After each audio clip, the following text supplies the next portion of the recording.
സക്കരിയ തടവ് ജീവിതം 7-ാം വർഷത്തിലേക്ക് പ്രവേശിച്ചിരിക്കുകയാണ്. ഈ സന്ദർഭത്തിൽ ജാമ്യം കിട്ടി ജ്യേഷ്ഠൻ്റെ വിവാഹത്തിന് വരാൻ അവസരം ലഭിച്ചതിൽ ആശ്വാസകരമാണ്. പക്ഷേ ജീവിതത്തിൻ്റെ ഏറ്റവും നല്ല കാലത്തെ 7 വർഷം ഇപ്പോൾ നഷ്ടപ്പെട്ട് കഴിഞ്ഞു. ഇനി എത്ര കാലമാണ് നഷ്ടപ്പെടുക എന്ന് പറയാൻ സാധ്യമല്ല. നിരപരാധികളായ ആളുകളുടെ ജീവിതം ഇങ്ങനെ തടവറകളിൽ ഹോമിക്കപ്പെടുന്നു എന്നതും അവിടെ യൗവനം നഷ്ടപ്പെടുന്നു എന്നതും നിസ്സാരമായൊരു കാര്യമല്ല. ഇത് ഇന്ത്യയിലെ ഒരു ആദ്യത്തെ സംഭവമല്ല.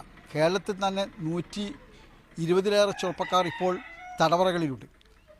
വിചാരണ നടന്നുകൊണ്ടിരിക്കുകയാണ്. അവർ ഭീകര നിയമമനുസരിച്ച് അറസ്റ്റ് ചെയ്യപ്പെട്ടുകൊണ്ട് സാധാരണഗതിയിലുള്ള ജാമ്യം അവർക്ക് നിഷേധിക്കപ്പെടുകയാണ് ചെയ്തത്. ഇത് വലിയ മനുഷ്യാവകാശ ലംഘനമാണ്. അതോടൊപ്പം തന്നെ ജനാധിപത്യ വിരുദ്ധവുമാണ്.